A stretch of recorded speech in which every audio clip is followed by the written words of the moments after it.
for me, like, I remember at some point during the pandemic reading this New York Times article about men and socializing and how the pandemic was bringing about another pandemic around male isolation. Yeah. Because and I never thought about it this way, but we do a lot of shoulder to shoulder activities. Like, we'll sit at a bar, we'll go to a game together, right? You're sitting next to one another, but we don't do face to face. Should we change the room? Yeah, I know. We could do that right now. We could do that.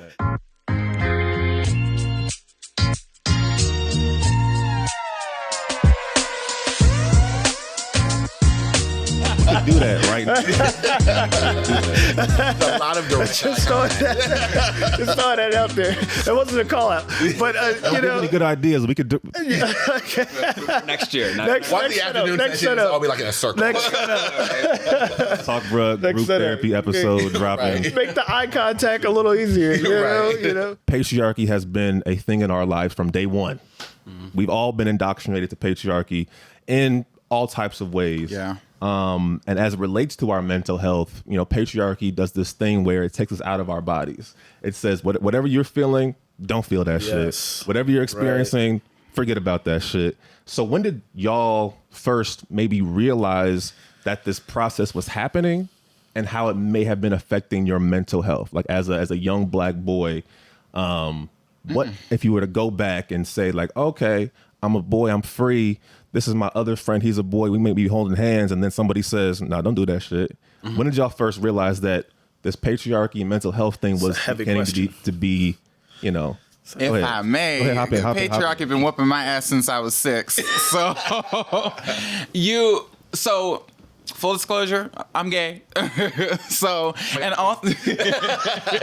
And also have been like, my gender expression has been pretty consistent since I was a kid, right? So I think when you're a gay kid and you're being socialized, or people are trying to sort of indoctrinate you into like standard masculinity, when you're always fighting it, you become aware of it. You don't know how to name patriarchy at all, but you know what it is, and you feel encaged by it. And so by the time I got to my high school years, around 13, 14 years old, I would physically isolate myself in my room. And I was just so sad, so depressed. And I couldn't express any of that to anyone because I didn't want to talk about my like sexual feelings or just like that new phase of just trying to figure out what I really liked, if it was okay. And I just always saw myself in relationship to other men as like an outlier. And I think that I've always had to interrogate my relationship with patriarchy as a result of that. Yeah. Anybody else in terms of those early memories or experiences? I know, Durham was talking about the 13, 14 age, but it's almost also like, it's also things that we are conscious of even before that. Yeah. Like, oh my God. Even before like we get to middle school where it's like, it's present in middle school. Like, it's there. You know what to do, what not to do. But even going back further, I remember the story. Played baseball growing up. And every year we had a parade, very suburban shit. Had a parade, just walking through the town. All the baseball teams would show up, type of shit. And we were super young, so maybe first grade. So they told us, hold your hand with your teammates. Okay, fine, that's cool. You're safe. And I never really realized that. Okay, years later, it's like that was something that would never happen. No. But as a young kid, it's like, oh, this is fine. This is my teammate. This is my guy. Like, so what? But then once like fifth grade started to happen and you realize that, oh, there's certain things that we shouldn't be doing. So do y'all remember any incidents or moments that, or even just not even patriarch, but even when you started to be conscious of your own just mental health versus, us just existing? Yeah, first of all, thank you for sharing that. Like, your experience is something that I've very much experienced. Mm-hmm. But, okay. But take your time, Pastor. Take your time, Pastor. But when I remember, so I was a very emotional kid. Very emotional. I would like cry at the drop of a hat. I was a very huggy person, like always tell my family like, oh, gotta go, love you, all that other stuff. And I remember being in school, like hearing this from my school family, church family. Something happened, I was crying. And it was like, why are you crying? Men don't need to cry, blah, blah, blah. And like hearing that over and over and over again, it was an automatic like lack of safety with expressing my emotions. Yeah. It was just like, I was like, okay, because I would see like my other friends cry and they would be like embraced and comforted. I would be crying and it would be like, stop crying. Like, why are you crying? Or that would be said, or it'd be called like, oh, you're really sensitive. And so I remember that was the first time I was like, okay, I can't fully show up in this space as myself. Of course, I didn't have the language to say that at the time. Right. But the rules are known, though. Right. Rules are known. They're taught. It's like, felt. oh, okay, They're felt. this is not okay for me to do in this space. And yeah, so I was pretty young. I was probably maybe like 7, 8, like up to like early preteens. Yeah. When did you get comfortable expressing your feelings to other people? Have you? I have. It wasn't for me until low-key like after college. Yeah. It took a very long time. Like Unlearning that is. yeah, That's like today, Seriously. tomorrow, next day, ongoing. it was like poster child of like restricted emotionality. Did they call you dramatic at all? Was that word used against you? When I was a lot younger. Yeah. And then because it was so controlled, it turned into the opposite. So even like if you saw me in college, just it was a mess. But it was so like very much like type A, very cold, very like no room for emotions in anything. Wow. And so it was like I did that complete opposite. Like didn't cry. And because of all of that, even now, I'm comfortable expressing myself, but like crying is not an automatic thing anymore. It's like it takes a lot for it to happen because I've gone so long with it kind of being internalized as not a safe thing. It's now like, okay, I have to tell myself, okay, you're fine to cry. It's okay. It's not a big deal. Yeah. So yeah. When it comes to mental health and patriarchy, one thing that's been resonating with me lately has been like this thing about being fully seen. And I think with patriarchy, it says, all right, you have to only show a certain piece of yourself. So one thing I've been realizing is that I think I've had anxiety around how other people see me because I haven't really ever fully seen myself. So it's like, I can't be comfortable with a partner seeing me fully if I haven't seen myself fully. So what has been when did you start taking steps to, we talk about acknowledging our mental health, to start prioritizing our mental health and saying, okay, I'm feeling these things. Patriarchy teaches me that I can't cry, but I want to cry. Patriarchy teaches me that I can't show emotions, but I have these emotions. When did y'all start saying, I need to start taking care of this before, things get worse? Or what was that moment like for y'all? Because I know all of us now are got 2 therapists in the room, talked about your process. I know Daniel talked about your process. What was that moment to say, all right, let me go ahead and try therapy, or let me go ahead and start being more intentional about that?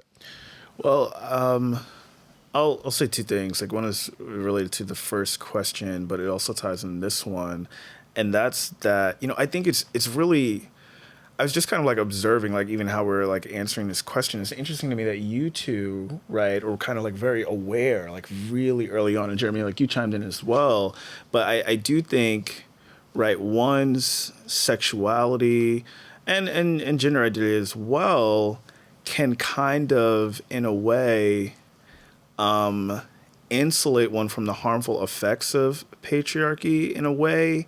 Not insulate one, but you're not conscious of how it is harming you, right? I think for you two, it's like it was in your face, brash, harsh, and self-eroding. You have to become for survival. You have to become self-aware. Yeah, yes. It is like it is like eating at you, like in your face, and you can't ignore it. And I was just thinking to myself of just how sad it is that when I really think about like when I first recognized what patriarchy was, I was well beyond college. Wow. When I started, and Jeremy, I really loved how you put it, how patriarchy teaches you to get out of your body. And that's how long I had been separated from parts of myself. You know what I mean? That I didn't know I needed to attend to, right? And it has been my own healing journey through becoming a therapist and through doing this work with a lot of other men, and particularly black men, to kind of recognize just how far away from my humanity I was, and recognizing like how I felt, like my needs. The phrase "happy wife, happy life" was very prominent in my home. It's just It's like still prominent. yeah, out here. yeah. And there's no mention of the man's happiness. Yeah. Like, you are there to take care of someone else, to provide for someone else. You are an object of support and protection. That is your job. That is what you are to do. You don't have needs, right? You don't have wants. Like, what for you? You're not there to receive. You're there to give, right? And it very much like kind of leans into this, like, you self-denial, right? Like, you're not supposed to have needs. You're not supposed to have wants, and you don't. Then you can't know what makes you happy, what makes you fulfilled. And, it's a very, very self-eviscerating kind of process. And it's only through my own therapy. And, I tell people all the time, therapists have to have therapists. If your therapist does not have a therapist, that is a red flag. Red flag. Yeah. I want to get Daniel in for a second, but I want to ask you a question. Yeah, Justin. sure. So you just named something really important just in terms of the identities that we all have within this room right now, in terms of straight identities, queer identities, all types of identities, and how patriarchy and how folks who are straight cisgender have a privilege even in patriarchy. Yeah, absolutely. And one thing I'm curious for you, and how within that privilege we are responsible for a lot of the harm to our queer brothers. So one thing I'm curious for you as a therapist, how do you call out patriarchy within your sessions when it's like, as a black man, therapy is a thing right now. It's a big thing. Yeah. But I don't think that a lot of times as black men, we go into therapy to heal patriarchy's wounds or that accountability process. So you could have somebody in your chair who's working his shit out, but then he might drop the B word or some other words. So how do you call that out when it's like, maybe somebody isn't even wanting to do that shit in therapy? You know what I mean? Yeah. I mean, it's all par for the course, grist for the mill. Like, it's all there. You kind of, whatever comes up, you respond to it, and it's in the space, and, you react to it. So for a situation like that, I might say something like, ouch, and just let them kind of react to it. Or, if, not catching that, just comment on how I've noticed them using that word. It seems like you have a lot of animosity towards women. Yeah. And let them kind of mull that over and be with them as they do that. I would also say, so this is a concept, and I'd love to hear your thoughts on this as well, Walter. This is a concept that comes across my way quite frequently of men who say there's no point in feeling something because it's not going to resolve. Yeah, I've heard that a lot. Because it's not going to change. From men, it's not going to change. Yes, Don't cry. It's so alarming to me how quick we are to assume that there is going to be no intention to how we feel about something. Like, because that has been our norm, right? And it's just like, okay, but you do still feel, and you disconnecting from that disconnects you from yourself and disconnects you from other people. Uh-huh. And it's really hard to see that minutia play out in real life, to get people to understand how that is actually playing out. But you can start to connect the dots. Like, for those same people will be there because there are issues in their marriage with intimacy, or they're not connecting with their coworkers in a job that they're at, right? And so you can kind of see how things line up. And it's my job to kind of think about those things, and help them to think about those things as well. Yeah, I love how we're all asking each other questions. Let's keep up that vibe throughout the rest of the conversation. Daniel, when was like the moment that you started to say, all right, I got to do something about my mental health. I got to start taking initiative and owning this part of my journey? I think the first time that I realized that I had the thought, I was like, I'm probably going to need therapy one day. It was probably sometime in college, I think, just thinking about the way that I was raised and the way that I saw myself being perceived by the people around me as well. I was just like, I think that I need to talk to someone about this. And it wasn't until years later, probably when I was, mid to late 20s, I would say, that, so probably about 3 years ago or so, that I was just like, okay, let's actually go out, seek out, let's find myself a therapist and try to talk some of this stuff out, try to hash some of this stuff out. It's weird because, again, as Justin, you were saying, that the closer that you are to the patriarchal ideal of manhood, the Yes, less you right. kind of notice what's happening to exactly. you. So I didn't even have, it was funny because like in my early, 20s and stuff, or even in my late teens, I would have relationships with women and we would have arguments and stuff. And I would always explain to them multiple times, I was like, when I get upset, all of my emotions kind of default to anger. And I said it very matter-of-factly, but now I was like, that's very unhealthy. Like, why would you, There's like no curiosity in it. yeah, there was not at all. I just thought that's how shit works. But anger is the emotion that men process easily. Like that's the one that they get. That's the one that's okay. It's the one we're allowed. Yeah, It's the one that we're allowed to have. Yeah. That's socially acceptable for us to have. You don't have any at all, or you have these ridiculous outbursts of anger. That's it. Well, what other than expressing it as anger, how else were your emotions manifesting in that way? Because I live with men, and two of us are not straight, and then two of us are, and we definitely approach emotion in different ways. But I can see when the two straight men are sad. I know when I can see it, and their behaviors change. Yeah. Were you guys looking back? Are you aware of certain things and habits you developed when you were dealing with your intense or when they arose up? That's a good question. I know when I was younger, I had a lot of frustration because I grew up homeschooled, and again, I'm a very extroverted person, so I was very frustrated with having to always be in the house, and like I really wanted to go out and see friends and all that sort of stuff, and I couldn't do that. So a lot of times I remember myself like standing on our front lawn like in the dark, just like crying and like yelling. I'm like, I'm tired of being here. I'm just so tired. I'm so tired. And like, Oh, nice and dramatic. I like it. yeah, it was very, very dramatic, but it was like a combination of like tears and anger and all of these different things. And like, I don't even think I even had the language or the tool set or the skill set or the knowledge to process what it was that I was feeling was, either morose or hurt or whatever like that. I was frustrated. I was just so frustrated, and I felt like there was no one that I could really talk to about it because there wasn't really anyone that I felt really understood where I was coming from. I would try to talk to my parents. Neither of my parents were homeschooled or were in the situation that I was. So I couldn't talk to my brothers. I just felt very by myself and alone. And, when I went to college, I would try to talk to some people about these things, but then I would also realize that, the male friends that I had there weren't really understanding. So I think as I went to college and then as I went throughout school and as I, kind of stepped out into society more, the more I kind of realized how my emotions weren't really being heard or understood or perceived in the correct light.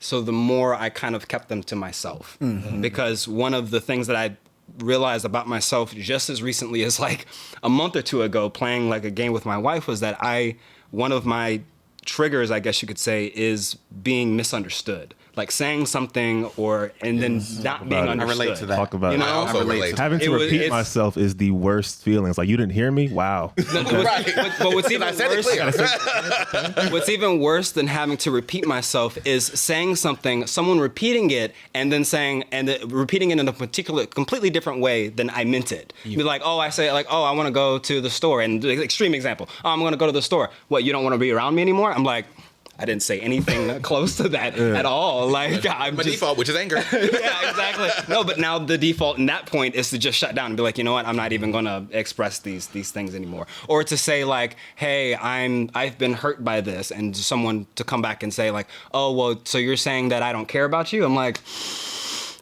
all right, cool. I guess we're just not going to have this conversation anymore because we're not even coming from the same playing field. Yeah. Derwin, to answer your question, I think patriarchy to me, it's like it's putting me in this, everything's just numbed. Yep. Highs are numb, the lows are numb. Yeah. Why are you so happy? All right, I'm gonna stay in the middle. Why are you so sad? Okay, I'm gonna just stay in the middle. So it's like everything just becomes numb. Thanks, into Slate. I'm decent. I'm okay. I'm all right. And I still do that to this day. Like it's hard for me when somebody asks me the question, how are you? I'm like, I'm good, I guess. I'm decent. Like, I'm not bad. I'm not elated. I'm good. And I think I could just be good, but it's numbed and kind of neutralized all the great emotions of life. Because it's like, why you so, like, chill, bro. Like, okay, I'm going to just chill then. I'm going to just be that chill dude. And that's kind of how I've been. So even in the pandemic, I've been leaning into more of just like all the feelings of like, let me express joy in this moment. Like, I'm excited to be here with y'all. And like, let me name that shit. Seriously. Instead of just saying, What's up, y'all? Y'all good? All right, let's start. And like, how about we just stay in the moment a little bit longer? So love that question, Darren, for real. Yo, can we get into that? Like, what our deal is with joy? And like, that is like, but so there's that. But also, I was thinking, Jeremy, like, that question is like, how are you? I know for myself, like, if we're like really honest with ourselves, sometimes we don't know. Mm-hmm. A lot of times, like, we may not know. We may not know, and that's. I have this thing where I say to my patients when they say I don't know to something that I may ask them, I say I don't know is the start of something. Like that's an invitation to be curious and to think, right? And that takes effort and energy.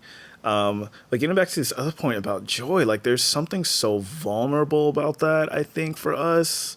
Like I feel like I can remember so many times when I had joy and it was tempered Yes. by somebody. Yeah. Yep. Somebody was like, let me shit on your parade or take it easy, young man. Right? Like it's a feminine thing to express joy. It's seen as, I had to be really intentional about that. Yeah. Like about allowing people to see me as a black male be happy, like and exuberantly happy. And because I started to notice that didn't happen. Like, niggas would be happy. Oh, can I say that? Nigga, come on. Come on, nigga, come on. Sorry, that back in my mind this entire time.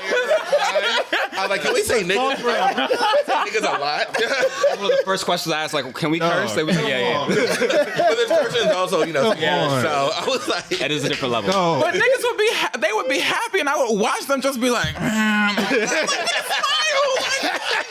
Right there. let me Smile see is all right of those there. cheese right now. Like Right. joy is, because I think when you're honest about your emotions, right? When you open the door for joy, you really do start to interrogate the rest of your feelings. When you're not feeling joy, you know you're not feeling joy. Yeah. So what am I feeling now? What do I I've need? always believed that because of duality, when you embrace your like sadness, it really can inform your joy. yeah. That makes a lot of sense. Well, it's the thing about joy. It's like with patriarchy, it's like I'm gonna shut down my joy, and I'm gonna make sure the people in my life shut down their joy, especially as straight cisgender men. It's like, girl, what you doing? Like, chill, girl. Like, it's around women too. We do that so often. Or when black women are existing. Like, we gotta shut that down because I can't tap into that feeling. I see black women on U Street having a good time with their girlfriends.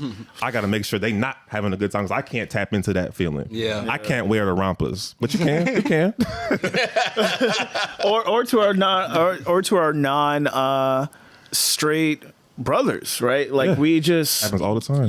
Like how dare you be so joyful or enjoy enjoy your sexuality? How dare you be you, right? Like because we're not comfortable with experiencing that level of comfort or freedom and expression and joy. It's a level of jealousy because we're so ingrained in here I am in the patriarchy. Here I can get these benefits, but then I'm also seeing what I can't have, and I'm observing someone who has freed themselves from these shackles of what has Of to, us. of what has to be or what we think has to be, and then they're living the way that they want to, and you're just seeing that, and you're just like, why can't I have some of that shit? Mm-hmm. Why can't I have what I have? The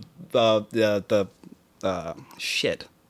The benefits of this patriarchy, but then also have this joy, this unbridled joy that they're having. Why can't I have these things? So, pausing for a second, changing gears a little bit.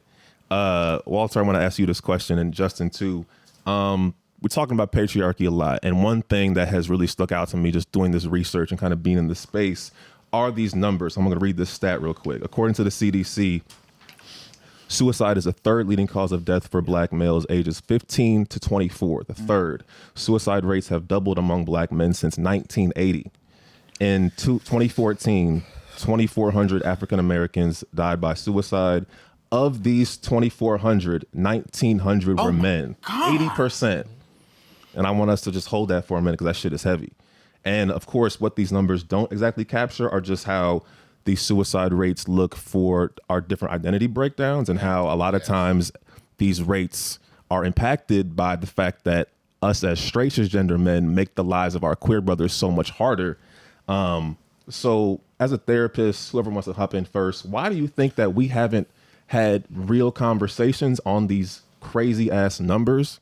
Because because mental health is trendy now. It's damn near mainstream. Yes, but it is. this shit right here, you got to dig deep for this stat. So like, why do y'all think as professionals this hasn't been a mainstream part of this therapy conversation? Yeah, you want to go? Okay. Well, all right. Okay. It's very layered. So like what you said. So like therapy is really trending right now. It's very mainstream. Yes. However, I think the emotional interrogation is not. Yes. And that is because I have a number of Black straight male clients, and I get excited when I get a new one because I'm like, oh, I'm about to fuck this up. I'm about to throw your head for a loop. But it's such hard work, and even more than that, I have a lot of clients who are, maybe they don't identify as straight, but they're so conflicted with their sexuality that they don't even know. And one major similarity is that there's not space. There's not a template. There's not an area in which to explore what those emotions look like. And we can explore those in therapy. But what I always say to a client, I was like, okay, I'm seeing you for 1 hour a week. The remaining 168 hours that you are out in the environment, you're most likely getting the opposite information, the opposite reinforcement that we're providing here. And it's hard. And I think about when there is things that we do to numb those feelings that we have. There's not only like restricted emotionality, it's like, okay, I'm not going to feel, but that has to go somewhere. Yep. So either that goes into a porn addiction, drug addiction, sex addiction. All of these things, it turns into something. And sometimes it turns into feeling so alone, feeling so isolated, feeling so hopeless that there's nothing else that can be done. Because at some point, the drugs or some point, whatever that we have leaned into, whatever we have attached ourselves to feel is not going to work. Yep. Yeah. I like you, like do a lot of work in this area, and I remember like I was researching something for a project, a paper that I was trying to write around masculinity, and one of the things that I came across is a couple of scholars who have tried, not to get too intellectual, I'm gonna bring it back around. You could do that, it's fine. Okay. But scholars have been trying to like figure out how to describe the emotional deprivation of grown men. And one of the ways, which I feel is just, I'm going to butcher the exact phrasing because I haven't looked at that paper in a while, but it's like, one of them called it, I believe, normative male alexithymia. Like alexithymia is a condition. Google that, y'all. Where people like don't have the ability to express their emotions. Oh. Or another person called it the normative traumatization of men. And that just feels so fucking tragic to me.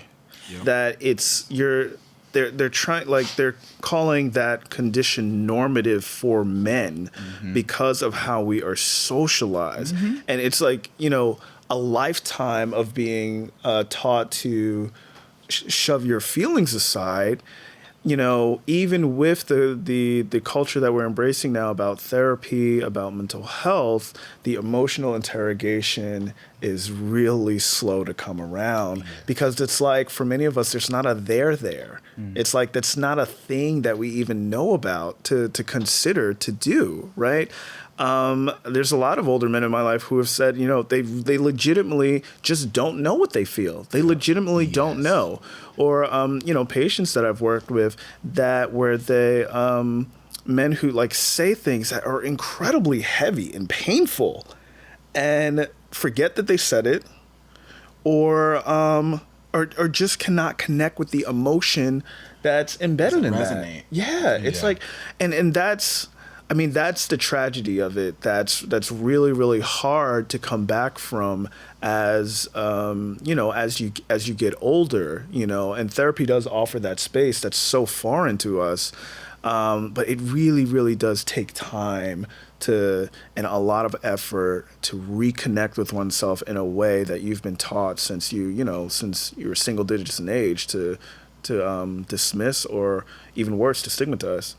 So I actually have a question. So when you talk about emotional interrogation, why do you think that even though therapy is kind of in the vogue or in the, whatever, but the emotional interrogation part of it is more slow to come? Like, why do you think that is?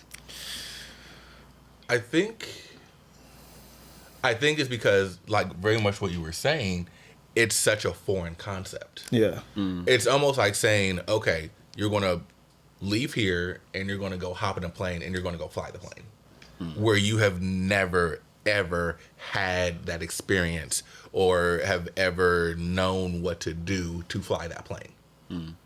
It's like trying to get a fish to understand that it's in water. I've heard that before. It's I've like heard that before. They live and breathe through water, and that's like their life. Like for a fish, like its whole life is in water. But then trying to get it to understand that that the water is like its own element. That's like, and there's like a good part of the world that's in land or air. You know?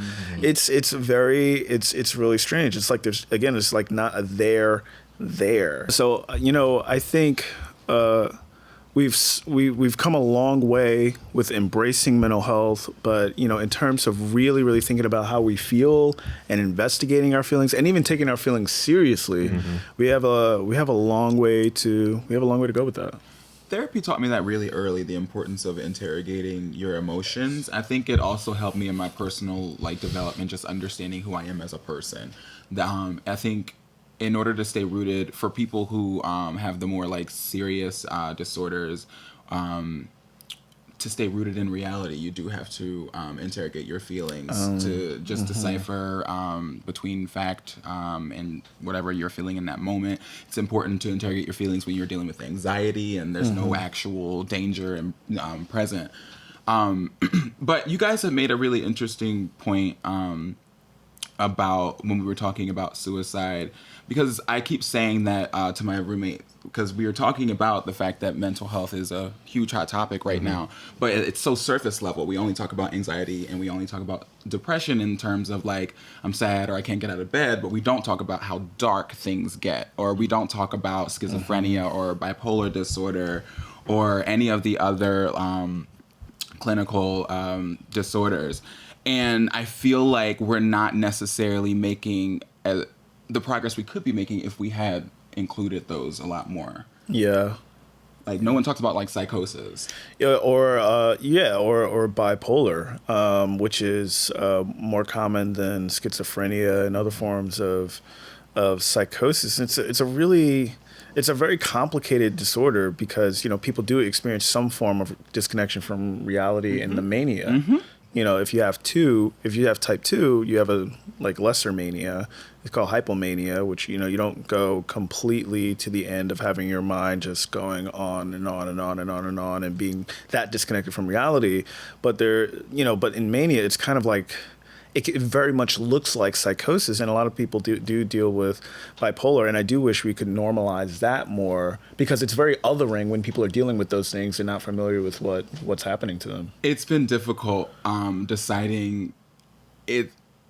I happen to be in a space where I'm trying to decide. Jennifer Lewis has been such a she's grace great. for me. Yeah, she talks about her bipolar she does. disorder. She's great with it. I was diagnosed with bipolar 2 disorder. Happen to really enjoy hypomania. Well, yeah, that's the thing. Yes, yes. Who doesn't? No, it's so funny you mention that though, because there's actually, for people who are recovering and managing it, there is a mourning from losing some of the hypomania. So I feel so productive. I feel so happy. And let me just say, you're right. Talking about bipolar 2 disorder, it really is do I want to be this vulnerable? Do I want to let people judge me? But I mean, people see me every day, right? And I'm this person that people tend to enjoy, and if they don't, I don't care, whatever. But nothing about me has changed. And the only reason that I am this way is, not the only reason, but part of the reason I am this way and who I am is because of this disorder. It is definitely informed the way that I walk in the world, the way I talk with people. But I think people have seen, and they're very reckless about bipolar disorder. People use the word bipolar to describe their car or their air conditioning when it's out of whack. It's just very reckless and very loose with that language. So they really don't get how people really fight this battle like every day. Yeah, yeah. I love how Jennifer Lewis talks about it, because she's just very, even as you had said very earlier about, taking medication and deciding to go back, right? She's very candid, and it's part of her normal conversation to just, speak about that. But she also talked about how, like, it took her like 5 years to get to the point where she thought it was okay to take medication. Yes. And, it's a journey. It's such a journey for so many people, mental health in general.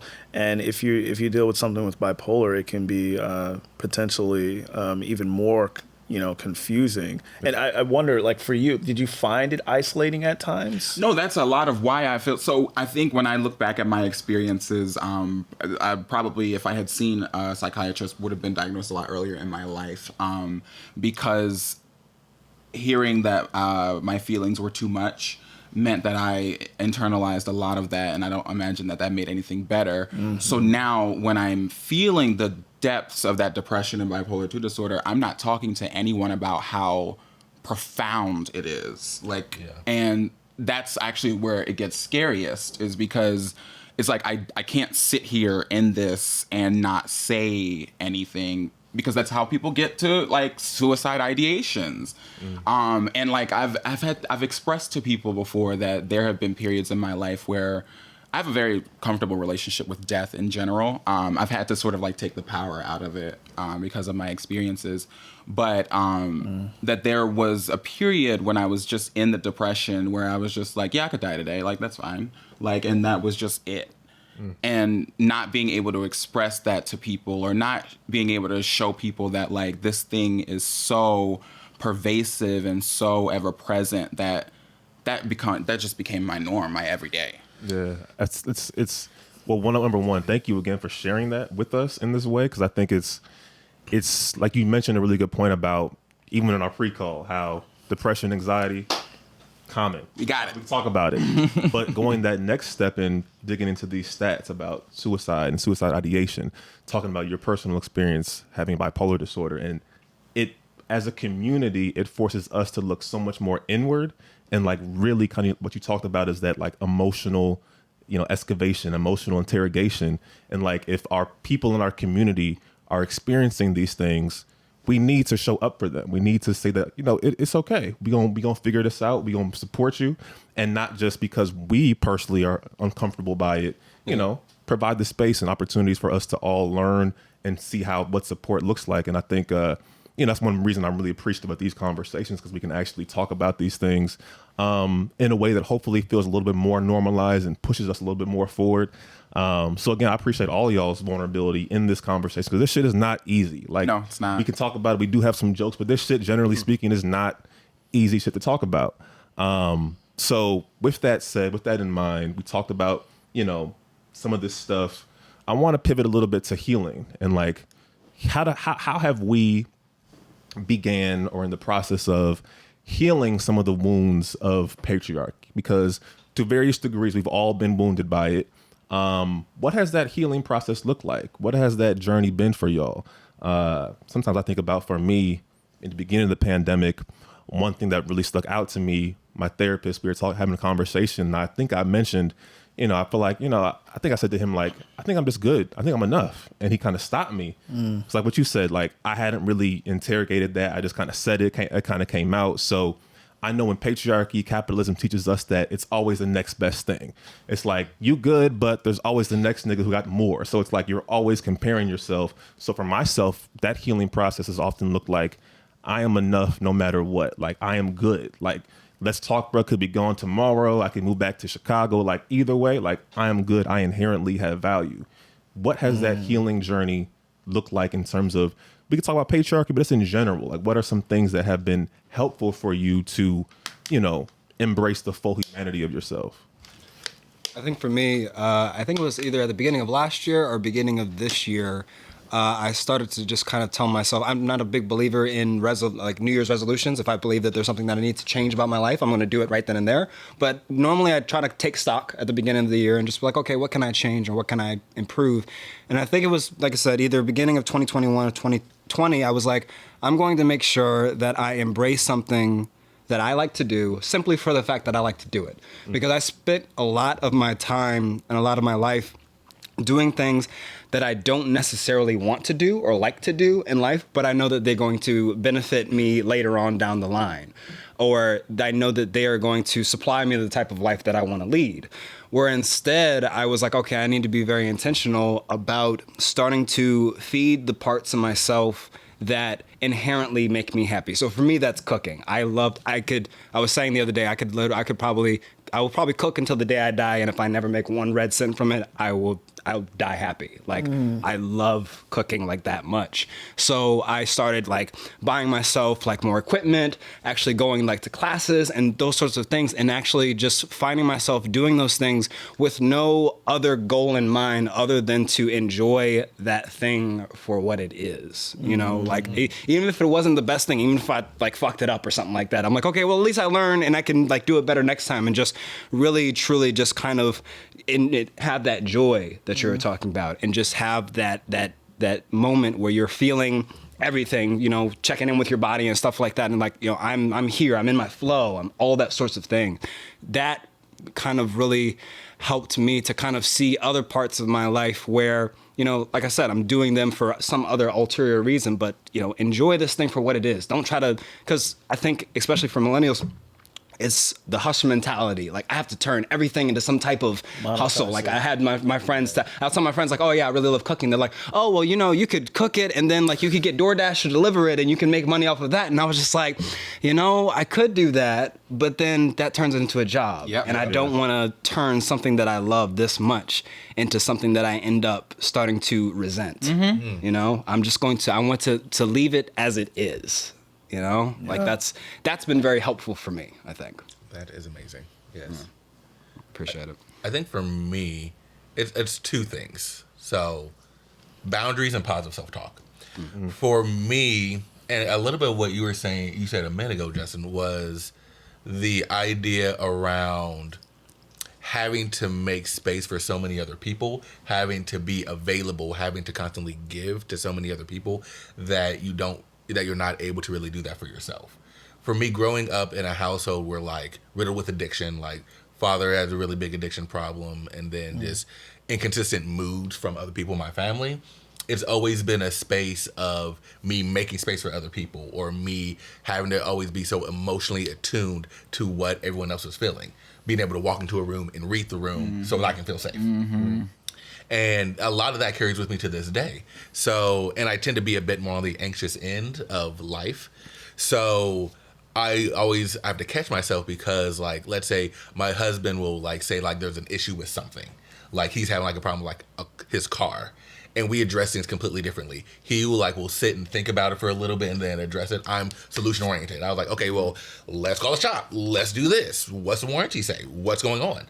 And I have to literally stop myself. And this is something I tell my clients and something I do all the time. I literally like, okay, does this actually have something to do with you? Does this actually involve you? Yeah. And if not, it's literally like a flow chart, like yes or no. And if it's no, then I divorce myself from it. And I was like, okay, if my husband needs something, he'll let me know. Or if like my friend needs like they need my opinion, they need my concern, they need my care, they'll let me know. I've created that space for them, they'll let me know. Okay.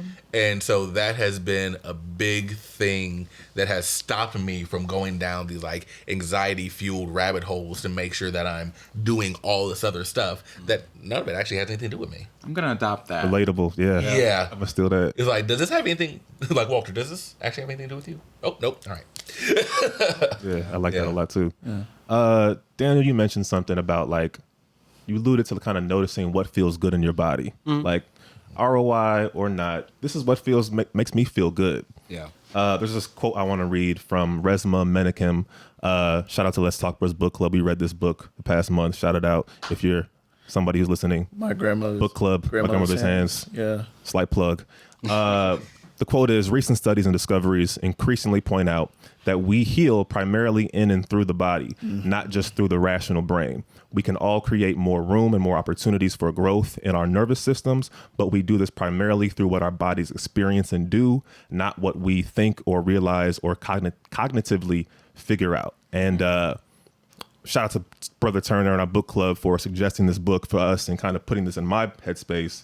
I want to talk about, like, we've been talking a lot. We've been doing a lot of talking and intellectualizing. It's been amazing. But, like, when we go a little bit deeper in terms of what we feel in our bodies, because I think for me in therapy, it's like, I talked it out, it has made sense, and I am healed now. And it's like, tomorrow comes and I'm nervous again. This anxiety is still here. I'm still worrying about what I can and what I cannot control. My heart's still beating faster. I rationalize where this is coming from. I know where it's coming from, but the feeling in my body is still there.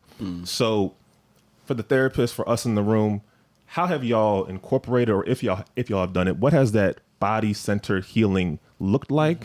Have you heard about it? Are you open to it? What has that kind of process looked like? And I think for me, it's been really resonating because it's like, yeah, you can talk about it, but those feelings of what our body's telling us are still there, regardless of if we've rationalized it out. Anybody want to hop in first? Feel free. Yeah, I can jump in here. I love that quote, and a quote that I often share is, "Knowledge is only a rumor until it lives in the body." You know, until you actually feel it. You can think something rationally, but until you live it, feel it, it reverberates within. It's just a rumor. It's not. It's immaterial. And for me, you know, it's really been about knowing myself. You know, I truly believe that therapy is about observing the contours of your soul and getting to know yourself at such a deep level. You are aware of the emotional wounds of your past that you carry with you in the present, and you know how to nurture them for yourself. And you know how to advocate for yourself in relationships and in spaces so that you can have those needs met or increase the chances of having those needs met. Yeah, I guess I'm curious, what is that process that y'all do to listen to your body instead of your thinking brain? So I think that's one thing I'm curious about, like, as we continue this conversation and eventually end the conversation, like, what can us Black men, male socialized folks do to trust our bodies more? I think meditation and body scanning is really important. Yes. Sometimes I like to just check in, and just do the body scan and focus on each part of my body and figure out what's going on. How long have you been doing that? Probably about 3 years. Yeah. And it does help because I become aware of how my emotions affect my body and how my body affects my emotions. And then just I think it all started when I wasn't eating the way I was supposed to, and then I would get anxious, and I never realized that I'm probably anxious because I'm hungry. So then I'd eat, and I'd be like, "Oh, I'm fine." Yo, being hangry is real. Seriously. It destroys every But it clicked. There was something wrong with my body that made me feel a certain way. So yeah, the relationship is really important. And so if you do tend to what's going on, you probably can change or drive the way you feel. Yeah. That's why they tell you to exercise for your mental health. Like the exercising, what is it? Increases the endorphins. Yep. Something like that. Sounds right. Yeah. Check it out. It's right. It's right. I think about the whole premise of I do this a lot. I'll tell my clients, and I do it myself, and it's hard at first, but I'll try to feel the inside of your arm. And I know that sounds really weird and bizarre, but it's take a deep breath and try to focus that air to the inside of your left arm. Takes a second, and then once you do your left, do your right, and then do each one of your legs. To me, that is not only a grounding tool when you're feeling anxious, but it is allowing yourself to focus on what's actually going on in your body. And I would do that this once a day when I wake up. That's part of my little morning routine. But it also allows me to kind of focus on okay, what part of me is stiff today? And I think doing that on a regular basis, you become accustomed to being in that space where we are aware of how we are moving. We are aware of how we are kind of going about our day. So I would say that's probably one of the easiest initial things to do. I love that. I've never heard dope. of that. Oh yeah, I like it. yeah. The book, not that this is a book plug, but the book also has really great body practices. If you're in the book club, you would know. But Don't get in the book club. shout out to the audience. Right. Like shit. No, that was not. It's like my retroactive invitation. Y'all thought of it. Well, I think it's important to also acknowledge that like those body practices are initially very difficult. Yeah. They're so Very difficult. hard. They're so difficult. And I yes. take Practice. I practice, and I think one thing. Gotta go to Allen Iverson rant, but practice. What I've realized is that they become so much easier. I mentioned the book club when I do them in community. When I'm by myself, that shit is hard as hell. Like I'm like, okay, Wednesday morning meditation. Jeremy, you're gonna wake up, you're gonna meditate. It's gonna be an amazing day. Wednesday morning comes, I'm just like, I gotta meditate, bruh. Like what? So and then I realized that in the book club, it's like, oh, when somebody else is leading, when I'm in community, when there's other folks doing it with me, I'm a little bit more tapped in. So how has also the communal aspect of just us as Black folks, how has that helped your healing process? Like, of course, again, I bring it back to us in this room. This moment feels very rejuvenating for me, and you can't do this shit by yourself. You can't. Zoom is cool. Don't get me wrong. We've had a lot of great moments on Zoom, but you can't replicate in-person energy in this communal healing. So like, how has community helped you heal?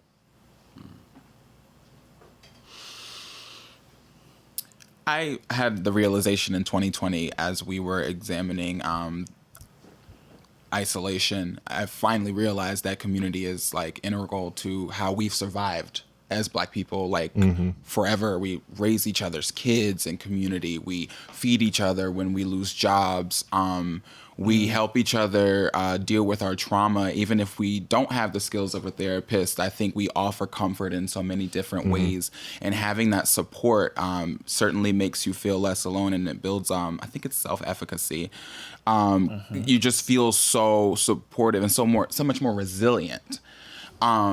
So I think about doing group therapy quite often, especially when I think about how difficult it is to talk about my bipolar disorder with other people. I think, oh, wow, if I just had a support group, I'd probably do just fine. There are more people who can possibly affirm me.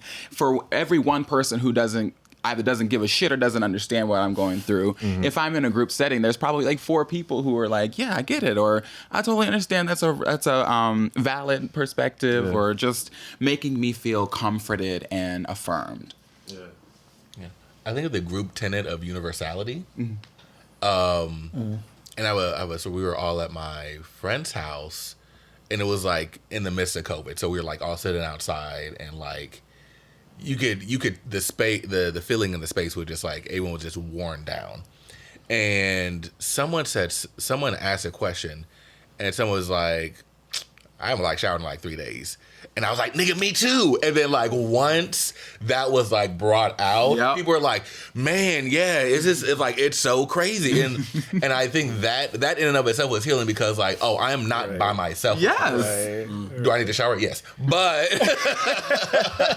it was really like, what I'm feeling is not so isolating. I'm not like some freak or I always say I'm not defective. Like if I say I've gone through this and someone else says it too, there's no way we're both defective. I mean, we could be, but we're not. Yeah, we're able to share in whatever that is, and it makes it dissipates the shame of a situation. That's it. It really gets rid of the shame and takes out the shame and puts in understanding and compassion. Is that what the opposite of shame is? Ooh. Compassion. Grace. I was thinking. I was gonna say grace. Okay. All right. Grace. Yeah. Grace. Yo, shame is such a nasty feeling. It's like the foundation of patriarchy. Like if you do this thing, you will be shamed. There is no maybe, like, no, you will be in this box over here. Yeah. And it causes us, like we said, to isolate. It's like, oh, okay, I'm just gonna be doing my own thing. I'm solo dolo. It kind of numbs me from even wanting to say, hey, y'all, I would like to hang out with y'all. Can we do that? Because the shame of like, oh, you want to hang out with other niggas? Like, what? And I think that community piece has reinforced for me a lot, like a lot of things in terms of what I want and what I need. Like, okay, I do need people, whether my brain tells me I want to be an introvert or not. Like, my body says I have to be around y'all, have to be around my community. Yeah, like from a social aspect, shame is when it boils down to it, it's a form of control. Yes. It's a society's way of saying, here are our norms, here's what is allowed, and here's what is not allowed. Here's how you define yourself as part of the in-group, and here's what defines you as part of the out-group. And that shame is a very big part of that, and dissipating that from things that don't need to be shamed, that don't need to be stigmatized, like bipolar disorder, like, you know, the suicide ideations, things like that. Dissipating that shame from that allows it to come into a more compassionate state, to a more gracious state, to a place where it can be solutionized and addressed, rather than kind of put off to the side to fester and turn into something else that it doesn't need to turn into. Right. Yeah. Yeah. I also think too, like, again, I keep coming back to isolation and sense of belonging, right? I was even thinking about what you said, Derwin, about maybe I'm not you were like, maybe I'm not so defective. Like, if we're both in this, it's like, or maybe we're both defective, but like it's just the point of like, you're not in this alone. Yeah, there's someone who is with you, and shame says like there's something wrong with me, right? And like just me. There's something terribly wrong with me, and it just separates you from so many other people. And I think that's part of what makes it so nasty. Yeah. It's also a shame cycle, because the main tenet of shame is not feeling safe or secure in expressing whatever you are ashamed of. But what gets rid of shame is sharing what it is that you are ashamed of. But it's hard. It's hard because you're feeling shame. Right, because you're feeling like you're defective, right? Yes. And like no one is, right? And but that shame can be so convincing, because there are real life consequences. Yes. Like, they tell people like, don't share your condition with like your employer, which of course, like, I'm not gonna just walk up to my boss and be like, look, but because people will, maybe you don't get that promotion. Maybe someone avoids you because, this person won't be romantically compatible with me, or they're not necessarily lovable, which I think is something that I've felt because of the way that people talk about bipolar disorder and love. So I think it's not like we're not creating these invisible barriers. There are actual consequences that can affect the quality of life for us. Yeah. There's, just thinking about the term woke, and I think it gets a lot of flack these days. But part of why I feel like it's that term is created is because we have to wake up from the systems that influence us daily and consistently, like perpetually. And so there are these systems that stigmatize mental health, stigmatize bipolar or schizophrenia, right? And very much communicate and reinforce and exacerbate shameful messages, right? And I think so much of our healing has to be giving ourselves the grace that society won't. Like waking up to like what society is trying to oppress us with, or the message it is trying to send us about who we are and what our humanity actually is, and recognizing that message, call the bullshit out for the bullshit that it is, and being able to communicate with ourselves something very different, and being in spaces that uphold that counter narrative.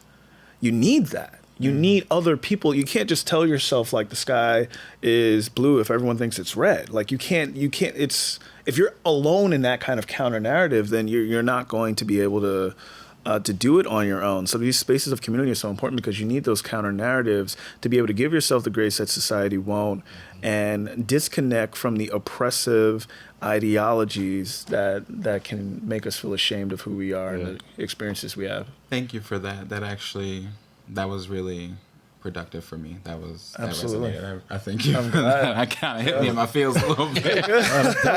Dope. I think as we get closer to wrapping up, again, I kind of mentioned this in the beginning of the conversation or in the middle about, we're exiting the pandemic or what feels like it, but still we're being safe and all that stuff. What are some things that, what is your work as we exit the pandemic to take care of yourself, to heal? I'll start with my kind of work. I think, again, this realization that I had in therapy just this week, like even with like mental health and like healing, there's so much of like, oh, you got to meditate. You got to do these body center practices. You got to continuously do something. Mm-hmm. And I think for me right now, my work is I want to continue to leaning into what feels good and what feels natural versus like endlessly searching for like self-improvement. Because like if I do what feels good, what am I trying to search for? I relate to that. And I want to just sit in that and honor that shit. And I think for me, that's a little bit where I'm at right now. And it's hard though, because I'm a very much like on to the next. All right. What's that 2? Okay. Next episode. Next week. Okay. Things like that. And I'm like, this moment right now feels good. And whatever happens later will figure itself out. In the same vein of that, for me, it's I've been very intentional about this, focusing on what I need and what I want and honoring my desires. And then following up to that, and maybe most important, is offering myself the grace. Those are my main tasks right now. And interestingly enough, I came up with those toward the end of the pandemic. That's my... Yep. And I'd say same, retweet, repost, absolutely. Listening to my desires, honoring them, appreciating them for what they are, appreciating my feels for what they are. Yeah, and actually I have this as my phone background, not to sound like, someone's old auntie. But it's holding myself to a standard of grace and not perfectionism. Yeah. Because so that's the biggest thing for me, just giving myself grace as I would give other people. Yeah. For me, it's probably similar to this giving yourself grace, but kind of giving myself credit where it's due. Because as you were saying, you can really get caught up into, all right, I do this thing, and now I've done this thing, and now I've done this thing. And I was talking to my therapist about it probably like a week, probably this week. And she was like, this last 365 days has been a lot for you if you think about it. Because our conversation ended up going, like I said, I was like, yeah, so I got my master's last summer, I got engaged, I got married, I moved, I sold a house, I bought a new house, I got a new job, so I'm in transitioning for a job, but in the middle of transitioning for a job, I bought the house. And she's like, when you say it all out loud like that, that's a lot. And then I hadn't even thought of it. And she was like, you really have to because at the time I was feeling like really, I couldn't even describe the feeling that I was feeling. I was just really, I wasn't interested in the things that I wanted to do. Like I normally, I just was feeling very numb. And I even just was telling my wife, I was like, I just don't feel good up here. That's the only language that I had for it. And, when I was talking to her about it, she's like, some of those things are probably catching up with you. All of that work and all of that transition, any one of those things would have been a lot for someone. But for you to do it all within less than 365 days, and then you're going through a pandemic throughout the entire thing, that's a lot for someone to hold. So just give yourself that credit. So that's kind of where I'm at, is just trying to take stock of where I am, but then also realizing all of the external factors around that, and then saying okay, I may not be at my absolute best, but I may be doing the best that I can given the resources that I have right now. Yeah. You jarred a thought for me as well. So to piggyback, I think it's also in a weird way valuing and appreciating the severity of struggle when it's there, right? Because I think sometimes we can kind of expect ourselves to just be at 100% anyway, right? And we're not appreciating the fact that we just divorce ourselves from the context that we're in or the situations that are actually weighing on us, and still expect ourselves to be 100%. So I think we take seriously how the things that are impacting us, recognizing just how difficult they really actually are, and that's why you may not necessarily be operating at 100%. So it's also giving credit to yourself as well for navigating it as you do. We've never been in a whole ass panoramic before. So we got to give ourselves some grace. I want to close with 2 quotes and themes. Community, Bell Hooks quote that I always quote, Self-love cannot flourish in isolation. Community is important. And then Vulnerability by Joseph Beam. What legacy is to be found in our silence? So I appreciate y'all's vulnerability today, and hopefully we can do this again. Yeah. Peace, peace. We out. Hey. Oh, shit. Good shit.